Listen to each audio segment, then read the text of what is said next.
The Great Masters of Marine, as if calling themselves such could make them so. Thousands of years ago, during the height of the Giscari Empire, Marine was second only to Old Guise in wealth and glory. A paradise by the sea if one didn't mind the constant clinking of chains and cracking whips. Slaves built Marine, and on their backs the city rested like a litter. Then came the dragons of Valyria. The masters of Old Guise would not bow, so they burned. The Valyrians tore down their walls, burned their pyramids to ash and sowed their fields with salt and skulls. An old slave woman once told me that the Valyrians intended to break the chains of the Giscari slaves, absorbing them into the Valyrian freehold where every man held a vote. But the great masters of Marine received their new overlords in the great temple, plying them with gold, wine, and all the wealth that slavery had brought them, and the Valyrians instead took up the whip themselves. I do not believe it. As their empire expanded, the Valyrians needed more and more bodies to feed their mines and colonies, when no wage could ever tempt a free man.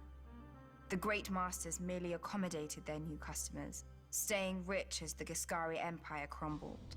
After the doom fell on Valyria, the great masters worried for their fortunes. By this time, the Valyrians were their greatest providers and purchasers of slaves. Then the Dothraki horse lords swept out of the plains of Essos and proved to be as fond of slaving as the dragon lords before them. The great masters grew richer still. For the first time in its history, the great masters alone ruled Marine, and chaos ruled the rest of the world. The fighting pits swallowed men who in previous centuries would have filled the ranks of the Valyrian armies. Without these soldiers to maintain order, the wealthy had to buy their own, which the good masters of Astapor were more than willing to sell.